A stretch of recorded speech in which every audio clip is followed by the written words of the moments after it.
Je suis la présidente de l'ONG Assistance à tous en Côte d'Ivoire, je veux dire ONG 2ATCI. Une organisation non gouvernementale créée le 11 avril 2016 avec pour mission de contribuer à l'amélioration de la qualité de vie des populations défavorisées en Côte d'Ivoire. Elle est agréée depuis le 22 mars 2018. Elle est inscrite au journal officiel depuis le 7 janvier 2019. Sur le terrain, nous apportons assistance aux enfants orphelins et déshérités inscrits dans des écoles primaires. Cette assistance consiste à leur offrir des bourses d'études qui peuvent aller jusqu'à couvrir les 3/4 de leur scolarité. Assistance qui consiste également à leur offrir des kits scolaires. Et dans ce cadre-là, nous avons eu déjà à assister 222 enfants dans la commune d'Agnamon. Pour démarrer même nos activités, nous avons commencé par une mission de prospection en milieu rural, précisément dans la sous-préfecture d'Assahara, département de Mbato, où nous avons apporté des vivres et non-vivres. Ça, c'était en juin 2016. Ensuite, nous sommes allés encore en milieu rural, mais cette fois-ci dans la sous-préfecture de Djidji, département de Lakota, où nous avons fait don d'une valeur de plus de 2 millions de francs CFA en vivres et non-vivres. Nous avons contribué à l'achèvement de leur école Madersa, en leur octroyant du matériel de construction grâce à nos partenaires qui sont pour la plupart des particuliers. Nous avons eu à assister les prisonniers de la prison civile de Lakota et ceux de la prison civile de Djimbokro. Tout ça en 2018. Également en faveur des veuves. Depuis 2017, nous leur fournissons des kits scolaires en période de fête et de jeûne. Et dans ce sens-là, nous avons eu à assister plus de 160 femmes veuves ici à Niamey. L'éducation, la santé et puis la lutte contre la pauvreté des femmes sont nos champs d'action. Et dans le cadre de la santé, nous nous intéressons principalement au cas des hépatites virales. Il faut dire que les hépatites virales sont des tueuses silencieuses.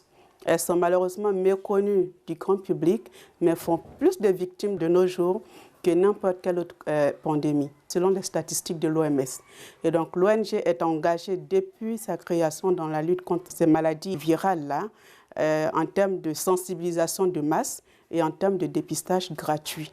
Et dans ce contexte-là, nous avons eu à réaliser 2 grandes sensibilisations, dont l'une dans la commune de Cocody, principalement à la Riviera 2, qui a été couplé avec un dépistage de 99 personnes, dont 9 ont été déclarées positives. Et puis, la deuxième campagne, c'était en juillet 2017, ici à Niamey, pour une cible de 500 personnes dépistées gratuitement. On en a eu 26 déclarées positives, qui pour la plupart, 31 personnes au total, sont en attente de prise en charge médicale pour pouvoir bénéficier du diagnostic qui précède l'accès aux soins. Et ce diagnostic-là, c'est en fait toute une série d'analyses qui coûtent en moyenne 110 000 francs. Et comme notre population cible, c'est des personnes démunies qui ont des difficultés même à obtenir la suffisance quotidienne.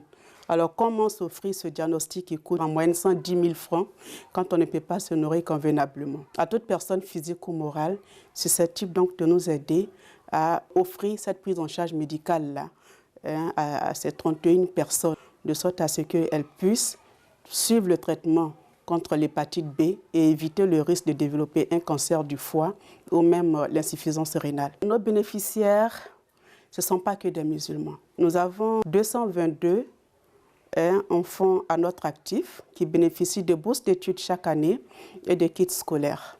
Et parmi, il y a des enfants non musulmans qui, quoique inscrits dans des écoles confessionnelles islamiques, ils ne sont pas musulmans, mais ils sont orphelins, j'allais dire.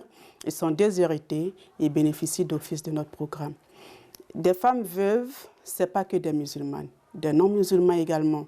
Et il nous arrive même de porter assistance à des hommes. Donc, nous ne regardons ni la couleur de la peau, ni la religion, encore moins l'ethnie.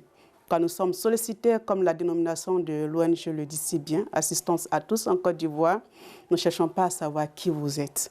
Nous essayons de communiquer tout simplement sur la situation de la personne qui nous sollicite, et très souvent via les réseaux sociaux. Et Dieu faisant, on n'a jamais été sollicité pour un cas sans en trouver une issue favorable. À l'endroit de tous ceux qui vont regarder cette émission, c'est qu'ils veuillent bien saisir l'opportunité que nous leur offrons de s'offrir, de s'acheter leur paradis, leur Jannat Firdaus, en contribuant à hauteur de seulement 500 francs à chacune de nos actions humanitaires.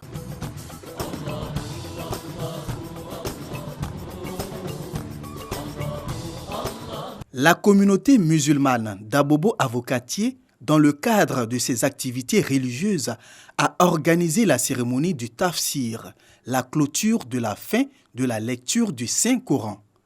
Pendant 9 ans qu'a duré la formation, il s'agissait de comprendre le sens de chaque verset contenu dans le noble Coran et les œuvres à appliquer en rapport avec ces versets, mais surtout connaître l'importance et la valeur du livre saint de la communauté musulmane.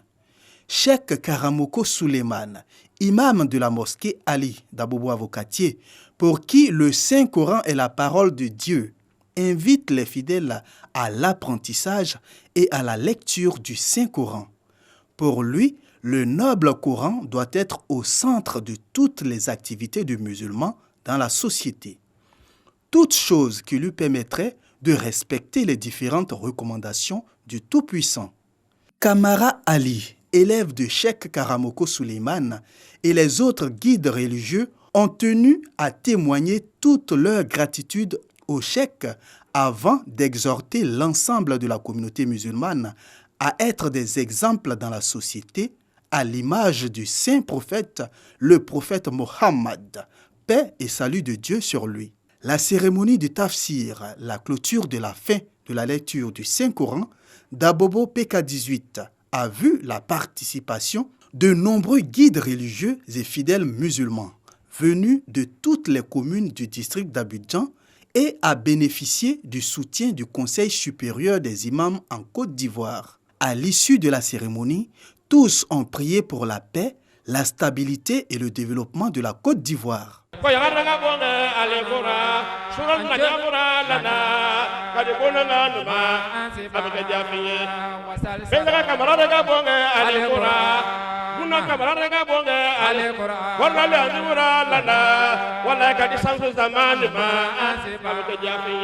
À Abobo Sagbe Belleville, les fidèles musulmans ont effectué la Ziyara, un rite au cours duquel une visite pieuse est faite aux défunts musulmans avant les prières et bénédictions à leur intention. Pour cette année, l'association Nour Islam, initiatrice de l'événement, a fait des dons aux veuves de la communauté. Aujourd'hui, on a décidé de venir lire, faire lecture du Coran et de Dalaïl Khairat pour nos défunts et pour notre pays. Le conférencier du jour, Imam Amadou Diarasouba, a exhorté les fidèles à avoir une vie vertueuse et être des artisans de paix dans leurs communautés respectives. Selon les croyances islamiques, la mort n'est pas considérée comme une absence de vie, mais un transfert dans un autre monde. Les ziyaras sont donc une visite à une personne vivante. Les enfants de la communauté musulmane de Trècheville bénéficient désormais d'une bibliothèque, un don de l'Union des femmes du CHU de Trècheville. L'imam principal de la mosquée a saisi l'occasion pour sensibiliser les acteurs sur les dangers des écrans liés au développement personnel des enfants. Cette infrastructure née de la volonté de ces mères, soucieuses du devenir de leur progéniture, vise à permettre une meilleure compréhension de la religion et répondre aux déficits d'infrastructures de la communauté dans le domaine de la culture.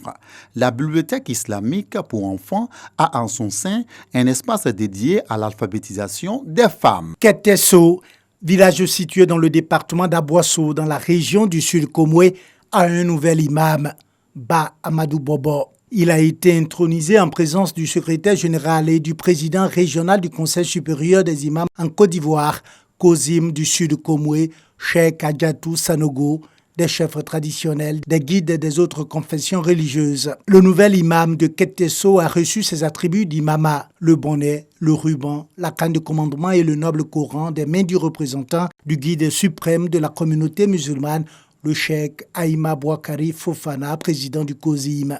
En plus de ses attributs d'imama, Ba Amadou Bobo a reçu son certificat d'investiture des mains du sous-préfet de la localité. Guides religieux et autorités administratives ont invité l'imam principal de la mosquée de Ketesso à assumer avec responsabilité ces différentes tâches. Le message de Cheikh Boakari Fofana est connu de tous. C'est la paix, la réconciliation, l'entente entre les habitants de ce pays. Il a toujours demandé le pardon, même à ceux qui l'ont offensé. Le chef nous charge, je dis bien l'ensemble de Kozim, de vous confier notre imam. Il est imam, certes, depuis les années 59. Aujourd'hui, il vient d'être confirmé. Le message des guides religieux et des autorités administratives bien perçu par le nouvel imam de Ketesso qui entend œuvrer pour la bonne marche de l'islam dans la région. Ba Amadou Bobo dit compter sur l'ensemble de la communauté musulmane du village afin de réussir sa mission. Imams, prédicateurs, guides religieux, autorités administratives, chefs traditionnels, fidèles musulmans et population de Ketesso ont prié pour le développement, pour les filles et fils de la région, mais également pour le président de la République Alassane Ouattara et pour la paix en Côte d'Ivoire. Nous sommes au colloque international des Tidjani, une branche de la religion musulmane. Les guides religieux de plus de 11 pays d'Afrique et de l'Occident vont réfléchir sur le mécanisme de paix et de cohésion sociale en Côte d'Ivoire. Objectif, préserver le pays de toute violence en période électorale. Nous avons constaté un peu les déchirures dans la société. En tant que musulmans, nous avons le devoir d'apporter des solutions. Parmi tant d'autres, la consolidation de la nation pour acheter une paix durable. Cette rencontre a eu pour thème la Tarika Tidjaniya et sa contribution à la cohésion sociale. La ministre de la Solidarité, de la Cohésion sociale et de la lutte contre la pauvreté, Mariatou Kone, se réjouit du choix de la Côte d'Ivoire pour abriter ce colloque international des guides religieux de la Tidjaniya, dont la mission est de prôner la paix et le vivre ensemble. Mission qui cadre bien avec la vision du président de la République, Alassane Ouattara. Le climat sociopolitique actuel, avec un corollaire de violence verbale ou physique, d'incitation à la haine, à l'intolérance et au mépris de l'autre, d'incivisme, vient nous rappeler que des défis importants demeurent, malgré les avancées notables réalisées sur la voie d'une paix durable. Le colloque international de la Tidjaniya est présidé par le Premier ministre Amadou Gon Coulibaly. En son nom, le ministre de la fonction publique, Issa Coulibaly, a exhorté les garants de la communauté Tidjaniya à être des messagers de paix auprès de leurs fidèles dans toutes les régions du pays. C'est une obligation pour tous les musulmans que d'aimer leurs frères. C'est pourquoi nous nous réjouissons de votre engagement dès à présent à désarmer les cœurs pour que plus jamais en Côte d'Ivoire nous ne connaissons ni déchirure ni fracture sociale. Venus de toutes les contrées de la Côte d'Ivoire, les participants et guides religieux de la Tidjaniya rassurent de la mise en œuvre des résolutions de ce colloque international. Il faut réconcilier les frères. Chaque fois qu'il y a un problème, travailler pour rapprocher ceux qui sont en conflit.